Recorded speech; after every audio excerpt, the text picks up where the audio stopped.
성경 읽기와 관련해서 주제가 바뀐 내용인데 다시 한번 보도록 하겠습니다. 자, 신명기 17장을 한번 볼게요. 신명기 17장에 18절에서 20절 한번 보도록 하겠습니다. 자, 이거는 주님께서 이스라엘의 왕들에게 명령하신 거예요. 이스라엘의 왕이 된 사람은 반드시 이렇게 하라고 율법에다, 그러니까 법이죠, 법. 이스라엘은 신정 통치국가였으니까 법으로 딱 정해놓은 거예요. 예를 들어서 우리나라 대통령이 됐으면 대통령은 헌법을 소유하는 게 그 사람의 의무거든요. 그러니까 이스라엘 같은 경우는 신정국가였기 때문에 이스라엘의 왕이 된 사람은 반드시 이렇게 해야 돼요. 이게 법이에요, 법. 사실은 이 법을 위반한 왕은 법을 어긴 왕이 되는 것입니다. 18절 보시면은 그가 자신의 왕국의 보좌에 앉으면, 그러니까 왕에게 지금 말씀하시는 거죠.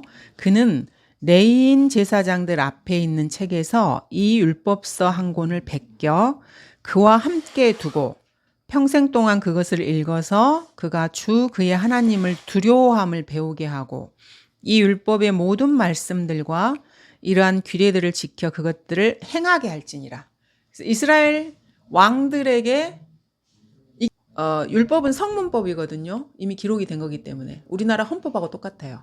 이스라엘 입장에서는. 그러니까 성문법으로 이미 기록된 그 말씀으로 이 법의 왕들이 매여 있는 것입니다. 이거를 주님께서 명령을 하셨어요.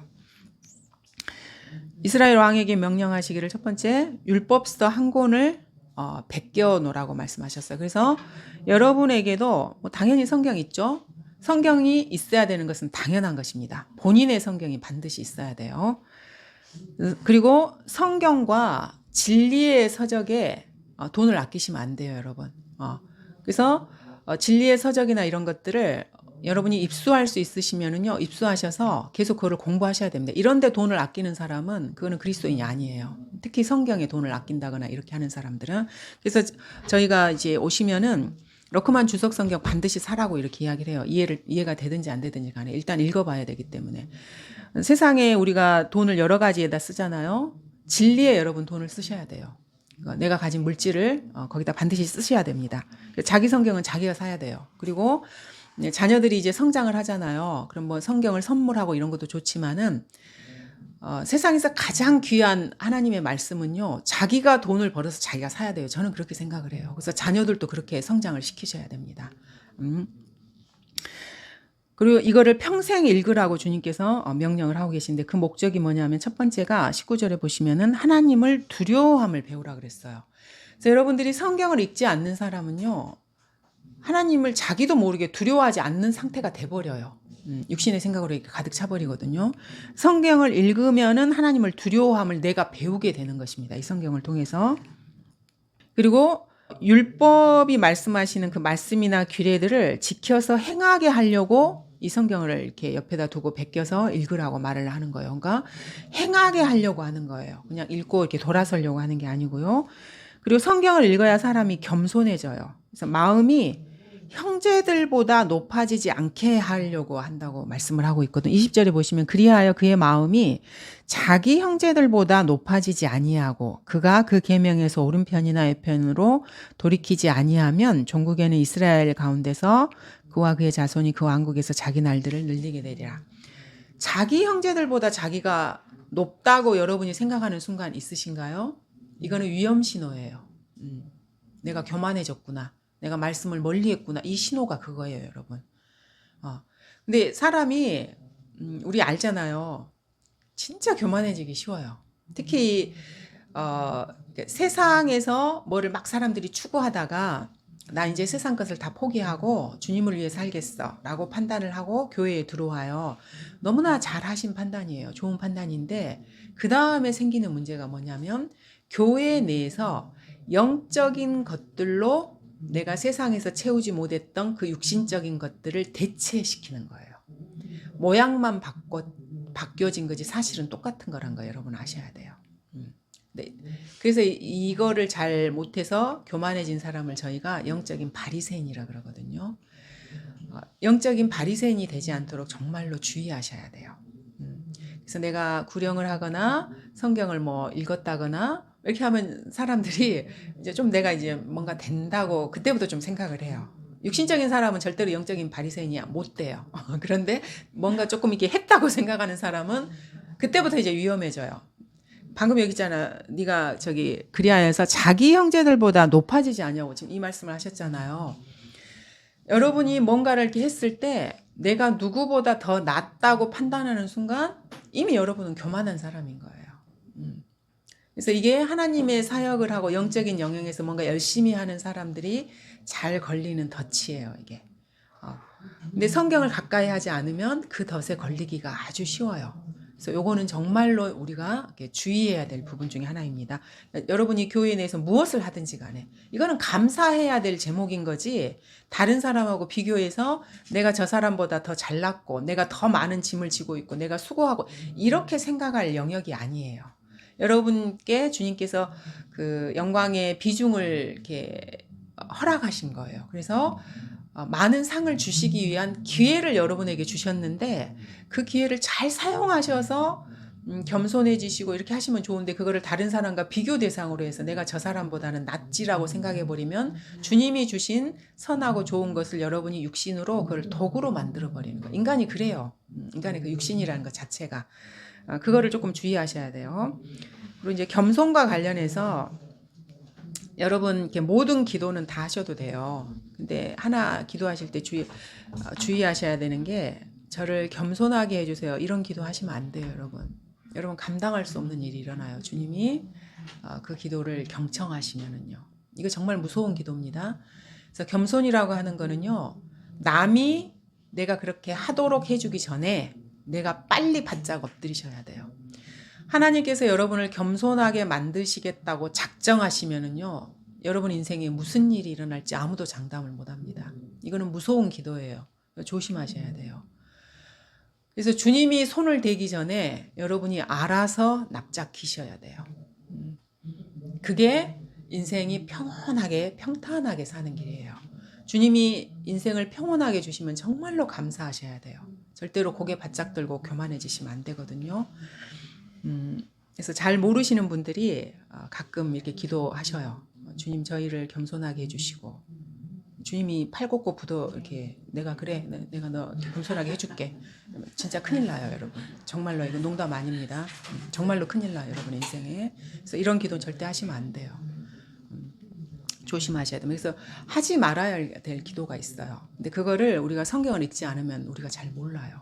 그래서 기도를 들어보면 그 사람의 영적 수준을 안다는 게 이렇게 평가하는 건 아니지만은 알 수가 있어요. 그 사람이 어떻게 기도를 하고 있는가 이런 거를 이렇게 보면은요. 정말 조심하셔야 되는 기도입니다. 그래서 러크만 목사님께서도 반복해서 말씀하셔요. 절대로 겸손해 달라고 이렇게 기도하면 안 된다고. 이거는 본인이 알아서 할 일이라는 것입니다. 그래서 이 성경을 읽음으로 인해서 말씀에서 좌로나 우로나 돌이키지 않게 한다고 그 목적을 지금 말씀하고 있어요.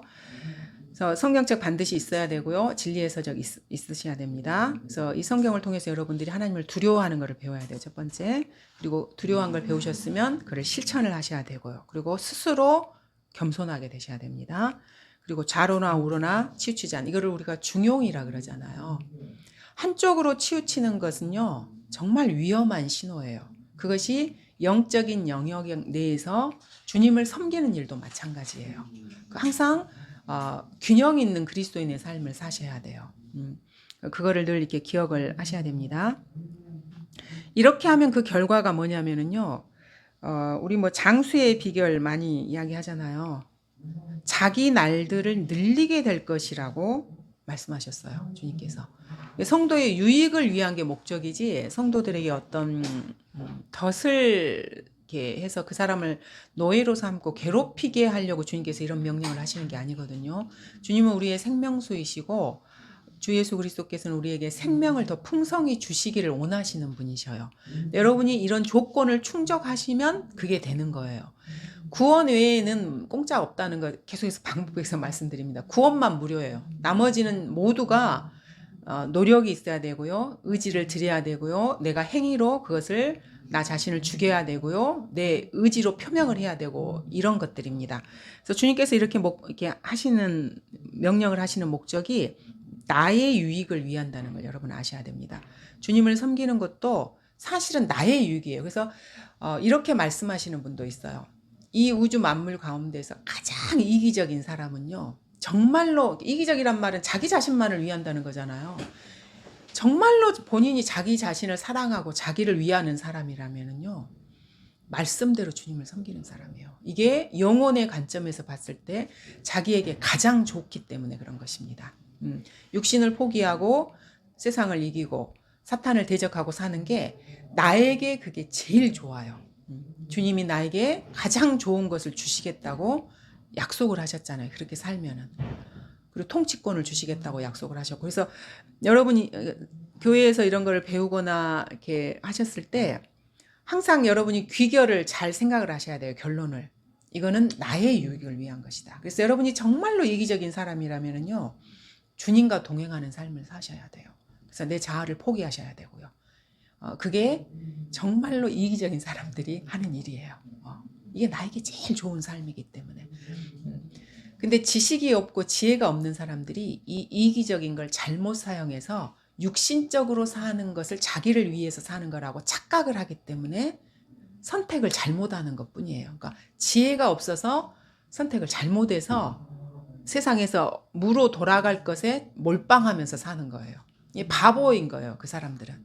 그래서 가장 지혜롭고 가장 이기적이고 자기 자신을 위하는 사람은 성경을 공부해서 실천하고 그대로 사는 사람이에요. 주님과 교제하는 사람이고 주님께서 나를 통해서 주님이 발현되게 사는 사람이 자기에게 가장 자기를 위한 삶인 거예요. 여러분이 그걸 아셔야 됩니다. 자, 그러면 하나님을 두려워하는 것이 무엇인가? 자, 성경을 묵상하고 이렇게 했더니 주님을 두려워하는 것을 배우게 하려고 이렇게 한다 그랬잖아요. 그러면 우리가 이제 하나님을 두려워하는 것을 좀 살펴보도록 하겠습니다. 하나님을 두려워하는 것과 관련해서 잠언에서 주님을 두려워하는 것이 무엇인지 그 정의가 잘 나와 있습니다. 잠언을 여러분들이 그 지혜롭고 엉뚱한 길로 안 가시려면요. 잠언을 수시로 공부하셔야 돼요. 이 잠언 사실은 되게 어려워요. 한 구절을 내가 이해하고 묵상하고 내 삶에 이걸 적용시키려면요. 많은 시간이 이렇게 필요한 경우가 되게 많거든요. 그리고 잠언 자체가 한 장이어서 읽기에는 뭐 2, 3분이어도 읽을 수 있어요. 빨리빨리. 근데 이거를 묵상하면서 이렇게 하기에는요. 되게 어려운 책이에요.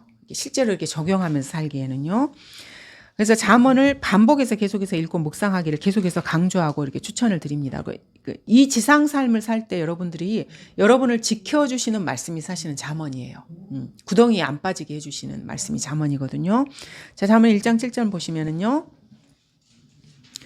주를 두려워하는 것이 지식의 시작이거늘 어리석은 자들은 지혜와 훈계를 멸시하느니라. 자, 여러분 두려움의 이 감정은 좋은 감정입니다. 두려움이 없으면은요, 사람은요, 막가파가 돼요. 멋대로 행동하고요. 정말 그렇습니다. 그래서 부모를 두려워하는 자녀는요, 선을 넘지 않아요. 근데 부모를 두려워하지 않으면은요, 막가파가 돼버려. 지멋대로 행동하거든요. 그래서 하나님을 인간들이 두려워하지 않기 때문에 이 세상에 온갖 그 죄악이 난무하고요, 말할 수도 없는 그런 일들이 이 생에서 발생을 하는 거예요. 그래서 인간이 배워야 될 가장 기초가 되고 그리고 최종적인 지식은 하나님을 두려워하는 것을 배우는 거예요. 인간이 그것을 알면은요 어디다 내놔도 안심이 돼요. 쟤는 어디다 내놔도 인생을 잘 살 수 있는 애야. 이거를 안심할 수 있습니다. 그리고 쫓아다니면서 간섭 안 해도 돼요. 그래서 주님을 두려워하는 것이 지식의 시작입니다. 그래서 여러분들이 내가 하나님을 두려워하지 않는 사람이라면 그 사람은 아는 게 하나도 없는 사람이에요. 세상 교육에서 사람들이 많은 걸 배우잖아요. 하나님을 두려워하지 않는 사람은 사실은 지식을 아직 그 단계에 들어가지도 않은 거예요. 하나님을 두려워해야 지식이 이제 시작된 것입니다. 이거 첫 번째예요. 그래서 하나님을 두려워할 줄 모르는 사람은 지식이 하나도 없다는 것을 인정을 해야 돼요. 그리고 우리는 그런 관조에서 이렇게 사람을 바라보고 세상을 사는 거고요. 자, 잠언 9장 10절도 한번 보겠습니다. 이거는 너무 중요한 구절들이기 때문에 여러분은 외우실 수 있으면 외우시면 좋습니다. 자, 아까 지식의 시작이라 그랬잖아요. 여기서는 지혜의 시작이라고 말씀하십니다. 주를 두려워하는 것이 지혜의 시작이요 거룩한 이에 대한 지식은 명철이니라. 자, 우리가 지식, 지혜, 명철이라는 단어가 지금 이렇게 있어요. 자, 지식이라고 하는 것은 어떤 사실을 배우는 거예요. 우리 정보, 요즘 정보화 시대라 그러잖아요. 그거는 지식이에요. 그냥 하나를 그냥 아는 거예요. 지식을 많이 가진 사람도 있고요. 지식이 조금밖에 없는 사람도 있거든요. 근데 문제는 지식을 많이 가졌느냐, 지식을 많이 가져야 활용은 가능해요. 활용할 능력이 있으니까. 근데 지혜가 없으면 지식이 아무리 많아도요, 소용이 없어요. 지혜라고 하는 것은 내가 가지고 있는 이 지식을 어떻게 사용할 줄 아는가를 아는 거예요. 그게 지혜거든요. 근데 여기 보니까 주를 두려워하는 것이 지혜의 시작이라고 그랬어요. 이게 지식의 시작이고 지혜의 시작인 것입니다. 그리고 거룩한 이에 대한 지식이 명철이라 그랬는데 이 명철은 인생과 모든 일에 일어나는 그 일들이 하나님과 어떤 관계가 있는지를 아는 게 명철이에요. 이 명철을 알기는 조금 힘들어요, 여러분. 이 주님과 교제하지 않으면 명철이 없어요. 그래서 여러분 주위에 어떤 일이 사건이 발생하거나 가정적으로나 교회적으로 어떤 일이 딱 발생하잖아요. 그러면 주님이 지금 무슨 일을 하고 계시는지를 여러분이 파악을 하셔야 돼요. 이게 명철이에요. 이 파악이 안 되는 사람은 좌우분간을 못하는 사람이에요. 그래서 자기가 서지 말아야 될 곳에 서고요. 생각하지 말아야 될 잘못된 판단을 해서 엉뚱한 데 서가지고 자기가 지금 주님 편에 섰다고 착각을 하는 거예요. 이러면 자기 인생이 끝장나 버려요. 왜냐하면 내가 하나님 편에 섰느냐 그 반대편에 섰느냐는요. 너무너무 중요한 거예요. 내가 지금 주님의 대적에 설 수도 있거든요. 근데 본인이 그걸 몰라요. 명철이 없으면 그걸 몰라요. 그래서 지식이나 지혜가 하나님을 두려워하는 것이 그게 첫 번째고요. 이 명철이라고 하는 것은 내가 주님과 교제하고 말씀을 높이고 겸손하게 나아가면 주님이 분별력을 주셔서 상황 판단 능력을 주셔요. 이게 성령님께서 내 안에서 해주시는 일이거든요. 이 판단력이 없는 사람은 그리스도인의 삶이 거의 불가능해요. 그리고 거의 대부분을 자기가 하나님의 원수의 입장에 서는데 그거를 잘 몰라요. 이걸 그렇게 되면 진짜 큰일이거든요. 보장이 없어요, 자기 인생에. 그래서 지식, 지혜, 명철. 이거를 주님께서 이제 계속 강조를 하십니다. 그래서 이 명철은 말씀을 개인적으로 본인이 묵상하고 주님과 1:1 교제를 갖지 않는 사람은 명철이 없습니다. 여러분 불가능합니다. 그래서 우리가 종교인들을 많이 봐요. 그래서 기독교 내에 있는 그 사람들에게 명철이 없다는 것을 우리는 다 알아요. 내가 주님과 조금이라도 교제를 해보신 분들은 금방 이것이 상황 판단이 금방 되는 거예요. 이러한 그 지식과 지혜를 가지고 있으면 이런 판단력을 주시는 분은 내 안에 계신 성령님이시거든요. 왜냐하면 성령님은 진리의 영이시거든요. 그래서 올바른 판단력을 주시는 것입니다. 그래서 이 지식과 지혜의 명철은 아주 중요한 것인데 그 출발점이 주님을 두려워하는 것. 그러니까 내 마음 자세에서부터 이렇게 시작이 되는 것입니다. 그래서 지식이 있어도 지혜가 없는 사람이 있어요. 그래서 우리 연세 많으신 분들 중에서 학교는 잘 나오지 않은 분들 있잖아요. 옛날에는 학교 잘 안 보는. 그래도 지혜롭게 인생을 잘 사시는 분들이 많아요. 그게 이런 이유 때문에 그런 거예요. 그래서 이 지식과 지혜가 하나님과 어떻게 연관되었는가 이것을 아는 것이 명철이라 그랬습니다. 그리고 하나님께서 어떻게 역사하시는가 하나님께서 행하시는 것 이것을 볼 수 있는 눈이 명철인 것입니다. 그래서 우리 그리스도인들은 이 명철이 반드시 있어야 돼요. 주를 두려워하는 것이 지식의 시작이라는 말씀이 잠언에도 시편 111편 9, 10절에도 나와 있고요. 계속해서 반복해서 말씀하셔요. 욥기 28장 28절에서도 나와 있고요. 잠언 15장 33절, 32절에도 있고요. 잠언 펴셨으니까 잠언 한번 볼게요. 15장 32절부터 한번 읽어보겠습니다. 훈계를 거부하는 자는 자신의 혼을 멸시하는 것이나 책망을 듣는 자는 명철을 얻느니라. 자, 주님이 명철을 얻는 방법을 여기다 적어 놓으셨어요. 아까 명철이라고 하는 것이 주님께서 역사하시는 방법을 알고 이 명철이 가장 중요한 거라 그랬잖아요. 훈계를 자기가 받아들이면 돼요. 책망을 받아들이면 내가 명철을 얻게 되는 거예요. 이거 근데 보통 사람이 좀 하기가 어렵거든요. 자기 고집을 꺾어야 되는데 고집을 잘 안 꺾잖아요, 사람들이. 그래서 자기 고집을 꺾고 훈계와 책망을 받아들이면 내가 명철을 얻게 됩니다. 주님이 지금 어디에 계신지를 내가 눈에 볼 수가 있는 거예요.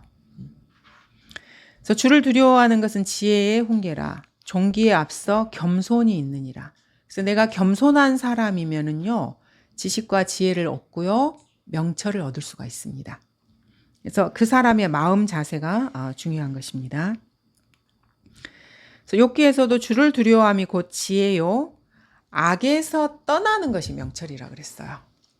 그래서 죄와 연관된 모든 부분들을 여러분이 버리고 떠나야 명철을 얻습니다.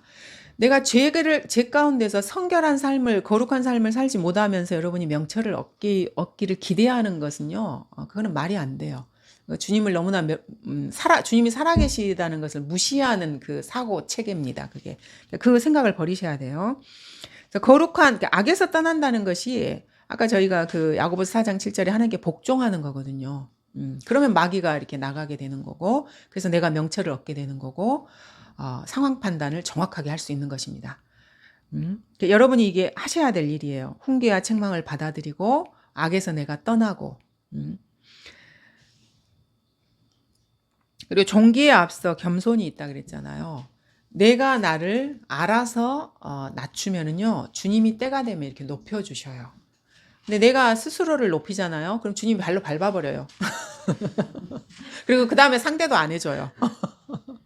그 다음에 주님은 절대로 교만한 사람 상대 안 하십니다. 근데 교만하면서 자기가 영적이라고 생각한 사람들은 정말 이렇게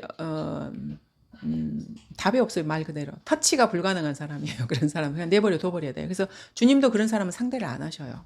몇 번 이렇게 공고하시고 책망하시고 말씀을 이렇게 하시다가 조금 시간이 지나면 그냥 내버려 두십니다. 그래서 주님께서 우리에게 주실 수 있는 가장 큰 벌은요, 그냥 내버려 두시는 거예요. 그럼 지멋대로 살다가 그냥 지멋대로 죽어서 빈털터리가 되는 거예요. 이게 가장 큰 벌이에요. 그래서 주님이 여러분 양심에 어떤 찔림을 주시고 계속해서 어떤 환경으로나 뭔가를 이렇게 간섭하시고 계시다는 걸 여러분이 알 때 감사드려야 돼요. 주님이 아직 나를 포기하지 않으시고 진리로 지금 인도하고 계시고 이렇게 하시는 거구나. 감사드려야 됩니다. 그리고 잠언 8장 12절에도 보시면은 나 지혜는 신중함과 함께 거하며 창의적 지식을 찾아낸다고 말씀하고 있거든요. 그래서 그리스도인들은 신중하셔야 돼요. 그래서 어떤 행동을 하실 때 내가 어떤 행동이 딱 하나 떠올랐다? 즉각 행동으로 옮기지 마세요. 제발. 근데 이제 사람마다 성향이 좀 달라서 두 번, 세 번 생각하시는 분, 너무 생각 많이 해도 좀 문제이긴 한데 즉시 이렇게 행동으로 옮기시는 그 성향이 그러신 분들이 있어요. 그런 분들은 조금 주의하셔야 돼요. 보시면은 나 지혜는 신중함과 거한다 그랬잖아요. 좀 신중하시고 어떤 일들을 하실 때 내가 100% 확신이 있어도요. 주님께 한 번 더 기도 이렇게 해보세요. 기도해 보시고 이 길이 맞는지, 주님이 인도하시는 길이 이 길인지 이거를 이렇게 늘 주님께 여쭤보고 조금만 기다리고 그 다음에 이렇게 행동해도 늦지 않거든요. 구덩이에 빠지거나 이렇게 마귀가 인도하는 길 가는 것보다 조금 참고 기도하시고 뭐 일주일이든지 2주든 한 달 이렇게 하시는 게 훨씬 더 현명한 거잖아요. 그래서 항상 신중하셔야 돼요. 그리고 지혜로운 사람은요, 창의적인 지식을 찾아내요, 여러분. 이게 정말로 중요한 핵심 요소거든요. 그 타성에 젖은 종교인이 되지 않는 방법이에요. 그 마귀가 만들어내는 거는요, 세상에 있는 수많은 그 악한 것들은 원래는 하나님께서 주신 좋은 거였어요. 근데 이 좋은 거를 인간이 자신의 육신하고 합쳐서 악한 것으로 만들어져서 그 결과가 그렇게 된 것뿐이거든요. 그래서 우리가 믿음의 그 신앙을 이렇게 유지하는 것도 우리의 선진들이나 이미 해놓은 많은 것들이 있어요. 그럼 그거를 제시했을 때는 처음에는 좋은 것을 우리한테 제시한 거예요. 근데 내가 하나님과 교제를 못하는 사람이잖아요. 그럼 이 좋은 거를 내가 받아서 육신하고 섞어서 타성에 젖어서 종교인으로 살아가는 그 굴레로 내가 만들어버리는 거예요. 그래서 하나님과 교제하는 사람은요, 이 창의적인 지식이 있어요. 늘 주님이 새로운 것을 주셔요. 내가 직장 생활을 하든지 집안에서 살림을 하더라도요, 주님께서 지혜를 주셔서 현명하게 이렇게 처신하게 하시는 거거든요. 이게 주님과 교제하는 사람과 종교인과의 가장 큰 차이점이 이 창의적인 지식이에요. 네, 오늘은 여기까지 하도록 하겠습니다. 네, 감사합니다.